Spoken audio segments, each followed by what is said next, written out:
Welcome to the Spiritual Sovereign Sister podcast.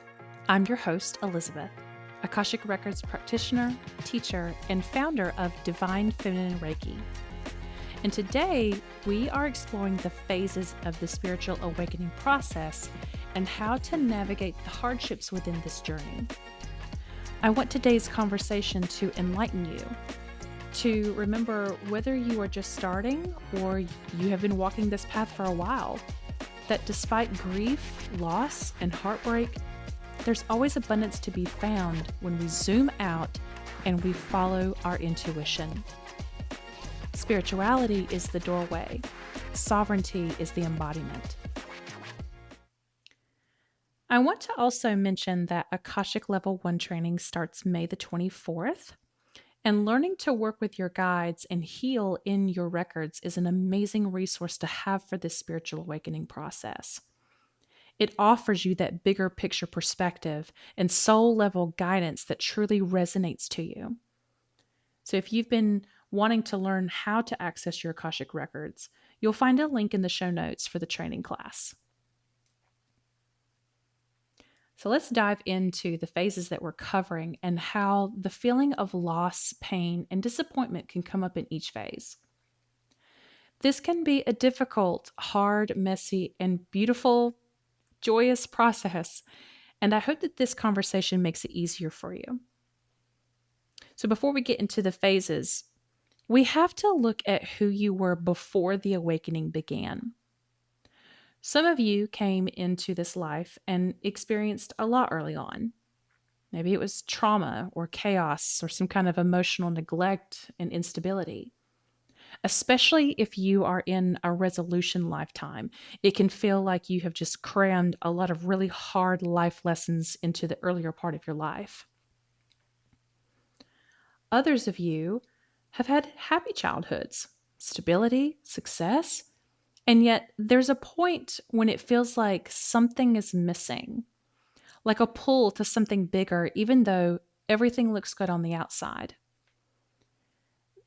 This season before your awakening is referred to as your wounded healer phase. And it's the time when you are in survival mode. You're in the midst of the traumatic experiences, or maybe just a little bit after. But most women's big spiritual awakening comes between the ages of either 35 and 42, and that's mostly for millennials and some Generation X, if they're on the cusp there, or between 45 and 52 for Generation X. And the reason for this difference is based on cultural and societal influences that are different for each generation. But you'll notice this is where the kids move out of the house, or the careers start to stabilize, or your role as a wife and mother starts to change, and your true identity starts to crack open, and you just can't stop it from emerging. And you start to ask the really important and scary question, what about me? Which sends you into the next phase and into your spiritual awakening. So stage 2 is the delusionment, or what some will call a dark night of the soul. Now, spiritual awakenings often comes with chaos. And this is usually the phase where sadness and hardship show up the loudest. But this stage exists to dismantle the identities and beliefs and roles that you've been clinging to. And how long it lasts often depends on how tightly your ego is gripping to those structures. But it's usually marked by something disruptive. It's what some people will call a tower moment if you read tarot. But it's going to be a death of a loved one, or a divorce, or a relocation. Maybe it's burnout, an illness, or some kind of identity crisis. It's going to be something that makes you say, what the hell just happened? This is the dark night of the soul. It's messy. It's disorienting. And it can feel like your life is falling apart, or like you've gone strangely numb. And the old version of you, like I said, is cracked open, and that doesn't feel graceful. This phase can last from a few weeks to years, not because you're failing at the spiritual journey or because you're behind, but because this is where the suppressed parts rise to the surface. And from an Akashic Records perspective, this phase begins to shift the moment that you stop resisting what's coming up and start turning toward it instead. So the anger, the grief, any feelings of injustice or powerlessness, the fear, whatever that is for you. Because these parts have been pushed down because they felt unacceptable or unsafe. And so for some of you, especially if you're in that resolution lifetime, this phase can feel intensified, like you're clearing not just current life conditioning, but deeper karmic imprints from past life experiences as well. And this is where many people try to escape.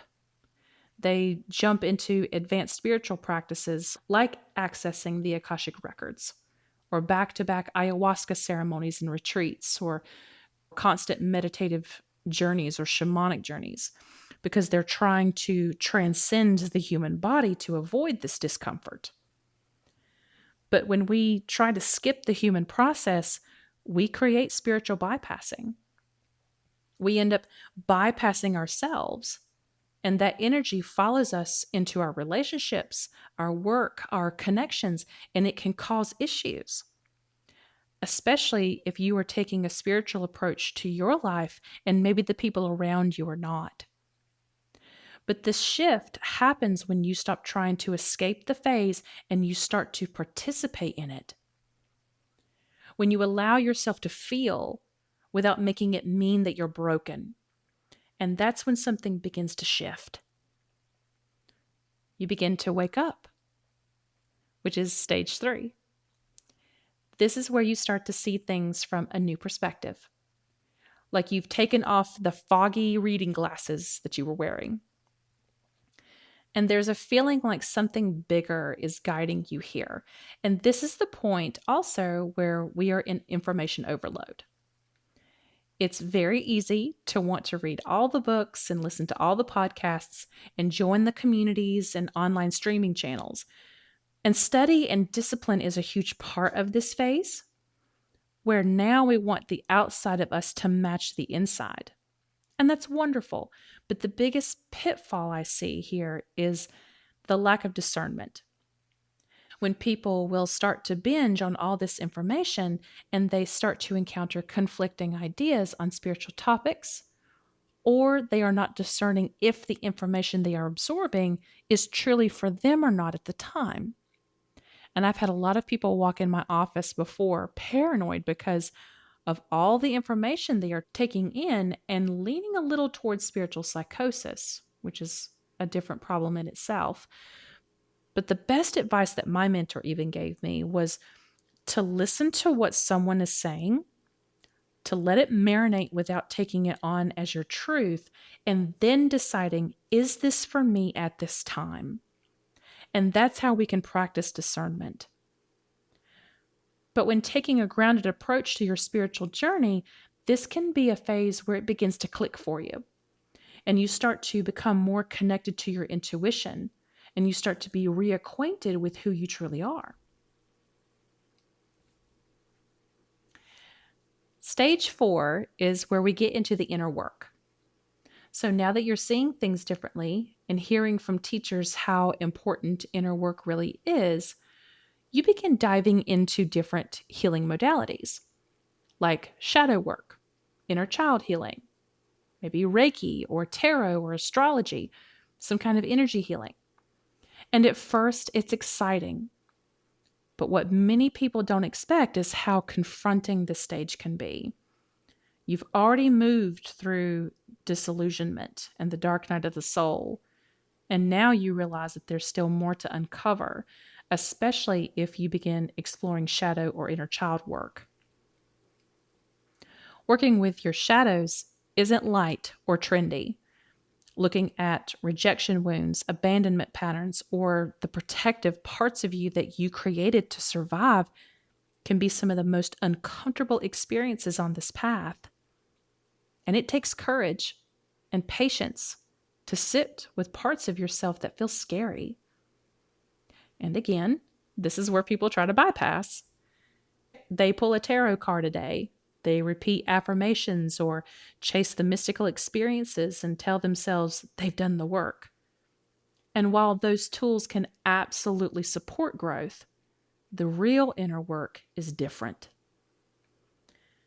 Real inner work is noticing your triggers when you're activated and asking what's underneath them and allowing yourself to feel what surfaces without immediately reacting or judging yourself for it. So, for example, and I see this often, women who are terrified to admit that they feel unhappy or even bored in their marriages because they assume that admitting it means divorce. And most of the time it doesn't. Doing the work here in this example might look like, yes, admitting the feeling and sitting with the fear that it brings up and resisting the urge to let the ego spiral into blame or these escape fantasies like divorce. Instead of assuming that the relationship is the problem, you ask, what's contributing to this disconnection? Where have we both emotionally checked out? And from there, taking responsibility for yourself and communication becomes possible. But if you have intimacy wounds, the survival mind will create these exit strategies and then label them as intuition because they're coming through the same intuitive channels that you have. And if you're interested, I would love to do another episode on the different clairs, especially within the chakras. This is why awareness and curiosity are essential. You have to slow down enough to ask why you feel the way you feel, which is your intuition. But that's the work, and it's not easy. I don't recommend doing this work alone. Either find a therapist or a coach or a healer who understands this process and can truly hold space for it. I've spent the last 7 years as a trauma-informed healer guiding people through this kind of inner work. And if what I've shared resonates and you feel like you would like that support, you're welcome to reach out. I'll leave a link in the show notes below. But let's get into stage 5, the letting go, the surrender stage. This stage is surprisingly one of those that can feel really sad because you start to let go of ideas, structures, beliefs, and even parts of your life that maybe even once brought you joy. Like the old you is gone, and there's a sadness in that. And this is where part of the ego starts to slip away, and some feel that they are in an ego death. Now, the ego cannot die, but it sure can feel that way when things that you identified with start to fall away. But because of this surrender, you start to become your most authentic self. And maybe friendships fall away and chapters of your life close. But just remember that if it was meant to stick with you, then it would. But letting go creates space for the real you to shine through. You're not becoming someone new. You're remembering who you've been all along. So let's get into the last stage here. Stage 6, which is service and embodiment. This is where you start to feel that call to be of service to humanity. So you might be pulled to different healing modalities here, or just to share your wisdom with others in various ways. But you also start to live your wisdom. This is why I say in the intro, spirituality is the doorway, but sovereignty is the embodiment. And all the things that you've been through and what you have learned along the way feeds into your collective purpose. And this is where your spiritual insights start to shape your day-to-day life. You speak up more. You protect your energy. You create boundaries. But you might feel more grounded and at peace and more confident in who you are. Or you're clearer on your purpose, or you at least feel closer to it. or a little bit more trusting of life's timing, even when it feels confusing. But it's a slow process. But this is where you learn to walk your talk, balancing your soul stuff with real life. And this doesn't mean that life still can't get hard, but you have a strong foundation and resilience that you can lean upon. So I want to leave you with some guidance from the Akashic Records to help you on your spiritual awakening process. So number one, you don't have to be completely healed in order to be of service. I see a lot of people stagnate and not answer their callings because they believe that they're not ready, or they have not healed completely because they still feel some kind of lack, or they feel like they don't know enough, or some kind of dissatisfaction that should be cleared by now. But this could be further from the truth. The sheer fact that you're hearing or feeling the nudge to become a Reiki healer or an Akashic reader or therapist, seeker, facilitator, whatever that calling is for you, means that you are ready to do it. So just say yes.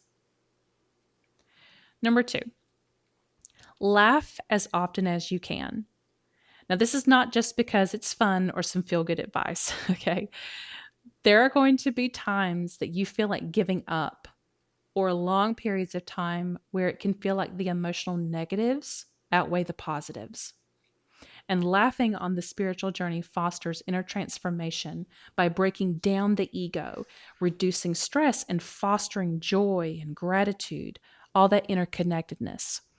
It helps you to connect to that heart chakra energy. And the heart chakra is the bridge for this stuff. Now, this isn't permission to watch these endless reels and get lost in doom scroll, but it can look like watching comedies or stand-up comedians, calling a friend that you can laugh with and be yourself, or game nights, or playing with pets, something that naturally increases your serotonin and oxytocin levels. Number three is grounding. And this is a big one. I'm going to sound like a broken record on this podcast, but grounding practices are going to be your best friend. Not just for helping you to return to your body, but your body is your anchor in this life. There's a reason that you chose an earthly incarnation, and helping your body to integrate all of this work that you're doing will make this experience a little bit more stabilizing. And number four, this is probably the biggest one. Take your time. I know some things are really hard and painful, but taking your time and not rushing this process is really important. It's our egos that like to rush and hurry. It can make us feel like we're missing something or we are behind, especially if we compare ourselves to others. But our higher self has no time limit. We can have many spiritual awakenings within each phase. So releasing this idea that we need to rush through it will take a lot of pressure off of you, and you'll have a lot more compassion for yourself. Thank you for listening to the Spiritual Sovereign Sister podcast. My intention with every episode is to help you navigate your spiritual path with more clarity, discernment, and sovereignty. And if today's conversation resonated with you, I'd love for you to leave a review or share the episode. It helps this message to reach more women walking their own spiritual journey. And if you have questions or topics that you'd like for me to explore, send them my way. Some of my favorite episodes come directly from you. Until next time, keep walking your path in your own way.